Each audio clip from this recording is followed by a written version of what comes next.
بصوا بقى البوتاجاز، بصوا المواعين. تعالوا بقى ننضف كل ده مع بعضينا ونعمل اكل.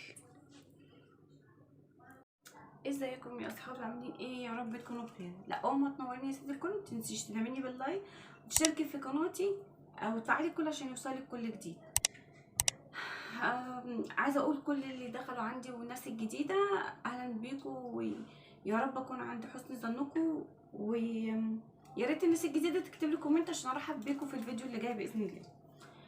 هنا طبعا عندي بصلايه هعمل عدس. طبعا عندي هنا صلصه كانت زايده شويه من المكرونه، فانا قلت لا، طب ما انا عندي صلصه كتير، طب ما انا اعمل ايه كشري اللي هو الايه الرز بالعدس.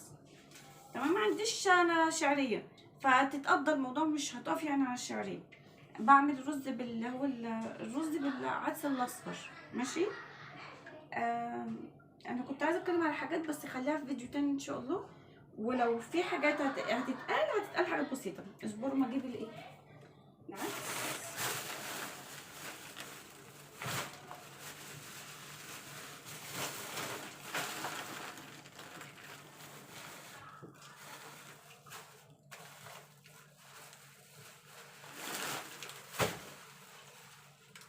عندي كنت بشيل ايه شويه رز كده، فبشيل شويه من هنا وشويه من هنا. بص دلوقتي يعني جالهم يعني كيلو الا. تمام. بس وعندي شويه عدس كان ايه، كنت واحنا خارجين في الفيديو اللي انا كنت هنزله، يعني لسه ما نزلش. كنت عامله فيديو بس مش هينزل دلوقتي، يعني بنزل كل يوم بعد يوم فيديو، فهتشوفوه باذن الله. يعني ممكن اصلا بنزل يوم بعد يوم، يعني هينزل يعني بعد الفيديو اللي انا هنزله اللي انا بتكلم فيه دوت ان شاء الله هينزل بعديه او قبليه. لا هينزل قبليه عشان كنت مصوره امبارح. هينزل قبل الفيديو ده مش بعديه. هينزل يعني ان شاء الله باذنك يا رب ان شاء الله بعدين ب4 ايام كده. بس فيديو جميل جميل، وفي المترو ولما نزلنا عايزه اقول لكم فيديو بجد لازم تشوفوه. جميل. وكانت معايا بنت جارتي، كان يوم بجد والله حلو على قد ما كان الجو شمس والجو حر واحد مش طايق نفسه. المهم هنعمل العدس. انا هحمر بس كده شويه الرز بالعدس كده على النار شويه عشان ما عنديش شعريه. بس الاول مع ايه هحمر بصلايه. تمام. ونيجي بقى نعمل كده المواعين. لقيت نفسي طولت، مش هعمل معاكم مواعين، هعمل حتى بس كوبايتين كده وخلاص عشان ما اطولش عليكم الفيديو. اروح بقى اخرط البصله واجيلكم. هنا بقى خلصت البصله. بصوا يعني مش قادره اتكلم. خلصت هنا البصله وبس تتحمر بس اللون كده الدهبي اللي انا بحبه. وهنا غسلت الرز على العدس. ماشي تمام. هنحطه هنا كده. تعالوا بقى نبينا نغسل المواعين وتعالوا نتكلم ونغسل كده شويه.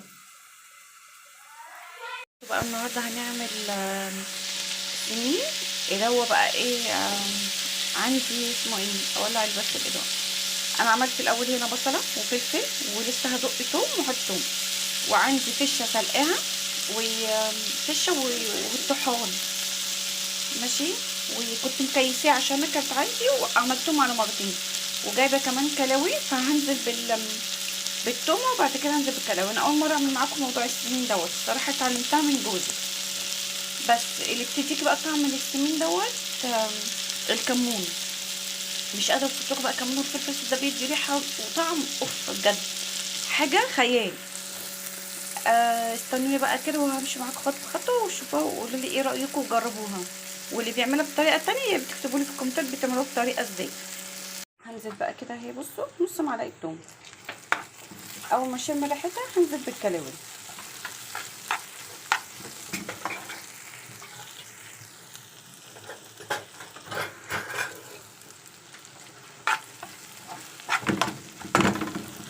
نزلت بقى هنا بالكلاوي. انا كنت جايبه نص كلاوي وكنت مخليها الربع المره اللي فاتت والربع المره دي، بس ما صورتش مره فاتت الصراحه. قلت بقى المره دي اوريكم طريقتي. قولوا لي انتوا بقى طريقتكم عامله ازاي وبتعملوها ايه وبتديكوا ايه ومش بتديكوا ايه. بس انا هسيب بقى الكلاوي تستوي كده شويه عشان هي بتاخد وقت، لكن انا سلقه الفشه والطحال. متنسوش بقى تدعموني كده باللايك. لو عجبكم الفيديو قولوا لي، مش عاجباكم قولوا له غيري في الفيديوهات يا بنتي. متنسوش اللايك.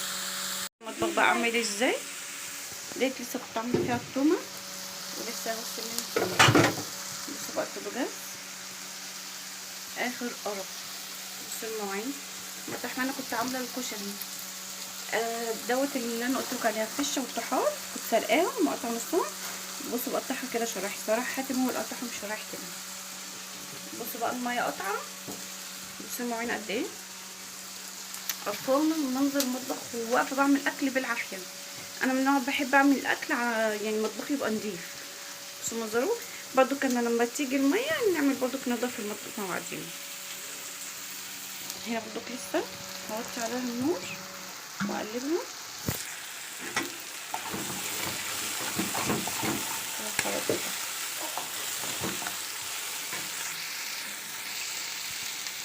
تبقى الفشه بصوا هي فشه وطحال، انا مش عارفه اطلع. بصوا ده الطحال ودي القراقيش. انا بعشق اكتر حاجه في السمين ده كله القراقيش. ده الطحال ودي الفشه. بس اقلبها بقى كويس عشان انا ماسكه بايد واحده وارجع لكم تاني. بصوا بقى هنا حطيت ايه التوابل اللي هو انا قلت لكم، الملح وفلفل اسود ويكتروا بقى في الكمون. اديكم شايفين مش عارفه مش واضحه كده اهي، كمون وفلفل اسود والسبع بهارات بس، مش محتاجه حاجه تاني. تعالى كده هنا امسكها كده، امسكها كده كويس، خليك كده بس عشان ايه النار. انا كده كده مغطيه النار عليها ماشي. الناس بقى اللي بتوع وما بنحبش السمين والكوارع وياي وبتوع الياي دول ما يتفرجوش على الفيديو دوت. انا من عشاق الحاجات اللي هي زي كده، وبعشق الكوارع على فكره، بعشقها. اللي زي يجي جنبي في الكومنت يقول يا دودي احنا بنحب الكلام ده، اللي مش زي بقى يخرج بقى كده، ملوش دعوه بينا، احنا بتوع وبتوع الياي وبتاعت كل حاجه حلوه. احنا اللي يشوف الاكل ده يحط لايك بقى. احنا بقى بنحب الحاجات زي كده. خليكم بسطاء كده وحبوا كل حاجه ربنا خالقها، حبوا كل حاجه، يعني ايه، اي حاجه موجوده الحمد لله عليها. مش شمين ويا يشم ايه هم مين بيقول لكم شمين. بس انا لسه برضو موطيه ايه، بصوا النور عليها، اسيبها تشرب كده مع التوابل بتاعتها والبصل والدنيا دي كده، وبرضو بعد ما اخلص هوريكم في الاخر. بصوا بقى هنا كده خلصنا، قرب يمينة هنا كده بقى خلصنا. بصي بقى احنا بنعمل ايه، يعني ساعات بناكل كده يعني بغرف الطبق وبناكل وعادي كده، وساعات بنعمل بقى، بصوا بنعمل زي ما بنيجي نشتري من بره، بفتحه من هنا كده. الصراحه الطريقه دي بتعجب اولادي قوي ماشي. نفتح الرغيف واقوم حاشيه منه ايه، ياكلوه كده زي ما بيجيبوه من عند الراجل بتاع السمين، والله العظيم احلى وانضف من بره كمان. ده ايه، بصوا انا هوريكم، بصوا انا حاطه ايه كده، وبيقولوا لك ايه، بيقول الرغيف كده دوت ب20 جنيه، اقل من كده كمان بيقول لك ب20 جنيه. على الاقل احنا بنحط بقى وبراحتنا، عمال تدي عمال نحط وبراحتنا. وبصوا بقت قد ايه، اوف بصوا كده والله العظيم جميله جدا جدا، وهتعشقوا الطريقه ديت. بس هتمسكوا الرغيف وتقوموا عاملينه كده وتقوموا واكلين.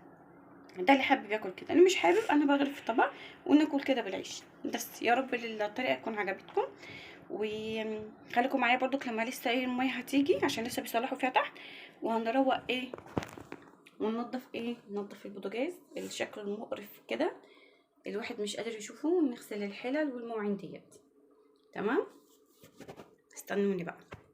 بصوا بقى منظر المطبخ وجمال المطبخ والنظافه بعد ما الميه كانت قطعه وكان عندي مواعين. عايزه اقول لكم المواعين كمان كترت اكتر، قعدت يومين عندنا الميه قطعه، مش قادره اوصف لكم. والغسيل يا لهوي كان حته يومين مش يوم واحد. طبعا هنا انا كنت معلقه على الاكل، وهنا بعمل اليانسون ليا لسه مغليش، عامله احطه هنا. بصوا بقى هنا كده منضفه الدنيا، والدنيا جميله قشطه فله شمعه منوره. بجد الواحد من غير ميه يا لهوي العفانه وش والله العظيم بجد، يعني بجد ربنا يديم علينا نعمه الميه ديت، يديم علينا الصحه، يدينا الصحه والرزق دايما يا رب، ويديم الميه علينا نعمه بجد. نعم ربنا علينا دي الواحد ما بيحسش بيها ابدا، بس لازم كل واحد فينا بجد اول ما تصحى من النوم قولوا الحمد لله يا رب، وبنشكرك على عمر جديد وصحة جديدة لينا. انا دي الصراحة على طول بقولها اول ما بصحى من النوم. يا رب يكون الفيديو عجبكم، واشوفكم في فيديو جديد ان شاء الله. متنسوش تدعموني باللايك وتشتركوا في القناة اللي لسه مشتركش في القناة. اشوفكم في فيديو جديد باذن الله.